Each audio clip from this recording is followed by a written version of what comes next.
Hello friends, आज मैं आप लोग के लिए एक स्टोरी लेकर आई हूँ। तुम लोग स्टोरी को अभी स्टार्ट करते हैं। ओके। सोनल की भाभी सोनल को 4 बार फ़ोन कर चुकी थी, पर सोनल फ़ोन ही नहीं रिसीव कर रही थी। बाद में जब सोनल किचन से बाहर आई तो देखा उसकी भाभी के 4 मिस कॉल हैं लगातार। यह देखकर वह घबरा गई, क्योंकि उसकी भाभी को पता होता है कि अगर सोनल 2 बार में फ़ोन नहीं उठाती तो इसका मतलब यही है कि वह अपने काम में व्यस्त है और या फिर फ़ोन से दूर है। अब सोनल का मन घबरा रहा था, क्योंकि भाभी के 4 फ़ोन लगातार आने से उसे टेंशन हो गई थी। क्योंकि सोनल की मम्मी की तबीयत इन दिनों ठीक नहीं चल रही थी। अभी 2 दिन पहले ही सोनल अपनी मम्मी से मायके से मिलके आ रही थी। फिर भी सोनल ने हिम्मत रखते हुए अपनी भाभी को फ़ोन किया और बोली। जैसे ही भाभी ने फ़ोन उठाया तो सोनल को रोते हुए कहा, दीदी, मम्मी जी हमें छोड़कर चली गईं। रात को अच्छे से सोई थी। सुबह आपके भैया और मैंने खूब उठाने की कोशिश की, पर वह नहीं उठी। तब हमने डॉक्टर साहब को बुलाया। उन्होंने बताया कि मम्मी जी अब नहीं रहीं।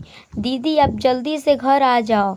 इतना सुनते ही सोनल की आंखों में आंसू बहने लगे। पापा तो पहले ही उसे छोड़कर जा चुके थे और अब उसकी माँ भी नहीं रही। सोनल तो बिल्कुल बेहाल हो चुकी थी। अब सोनल ने रोते रोते यह बात सक्षम अपने पति को बताई, तो सक्षम ने उसे संभाला और उसे जल्दी से कार में बैठाकर मायके ले गया। सोनल जैसे ही अपने घर पहुंची तो अपनी माँ के शरीर को देखकर उससे लिपटकर खूब रोई। आखिर में सक्षम ने उसे किसी तरह बुझाकर अपनी माँ का अंतिम संस्कार करने को बोला और उन्होंने उसकी माँ का अंतिम संस्कार किया।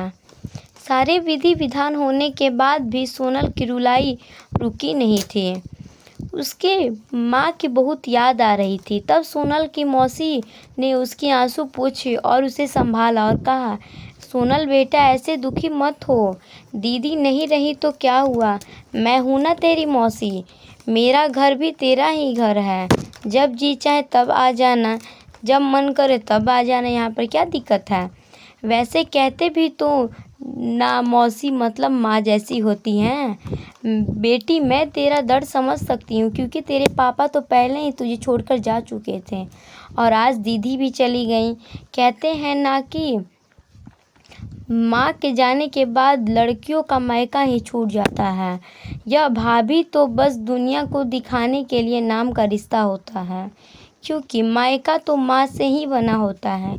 सोनल भी मन ही मन सोचने लगी कि शायद मौसी ठीक ही कह रही हैं, और वह मौसी से लिपटकर जोर जोर से रोने लगी और कहने लगी, क्या मौसी, मेरा भी मायका अब छूट जाएगा? तभी सोनल की भाभी दूर बैठी दोनों की बातें सुन रही थी। पहले तो भाभी ने सोनल को चुप कराया और फिर उसे दिलासा दी। फिर भाभी ने मौसी से कहा कि मौसी जी, आपने ऐसे कैसे कह दिया कि मायका केवल माँ से ही होता है। मैं मानती हूँ कि माँ का स्थान कोई नहीं ले सकता, लेकिन अभी दीदी के भैया भाभी जिंदा हैं और जब तक हम हैं दीदी का मायका हमेशा बना रहेगा। मैं पूरी कोशिश करूँगी कि दीदी को मम्मी की तरह प्यार और सम्मान देने की, और दीदी जब चाहें तब यहाँ आ सकती हैं। यह घर कल भी उनका था और आज भी उन्हीं का है और कल भी उन्हीं का रहेगा। दीदी का ही घर रहेगा। मौसी जी, मैं एक बेटी हूँ और मेरा भी मायका है, और मैं अच्छे से जानती हूँ कि हम बेटियों के लिए मायका कितना महत्वपूर्ण होता है। मौसी जी, आप दीदी को अपने घर ज़रूर बुलाइए, पर उन्हें अपने भैया भाभी के प्यार से दूर मत कीजिए। तभी मौसी ने कहा, बहू, आज के ज़माने में जैसी सोच रखने वाली भाभी बहुत कम ही मिलती है जैसी कि तुम्हारी सोच है। मुझे माफ़ कर दे बहू, मैंने सोनल को गलत राह दिखाई। तभी सोनल अपनी भाभी के गले लग गई और बोली, भाभी, आज आपने मुझे विश्वास दिला दिया कि भाभी भी माँ के समान होती है, और मैं संतुष्ट हूँ कि जब तक आप और भैया हो मेरा मायका सदा बना रहेगा। और किसी ने कहा है कि भाभी माँ के समान ही होती है। आज आपने मुझे इस बात का विश्वास भी दिला दिया कि भाभी माँ के समान होती है। तो दोस्तों ज़रूर बताइएगा कहानी कैसी लगी, और अच्छी लगी तो हमें ज़रूर फॉलो कीजिएगा और मेरे चैनल को लाइक सब्सक्राइब ज़रूर कीजिएगा और बेल आइकन को ज़रूर दबाइएगा।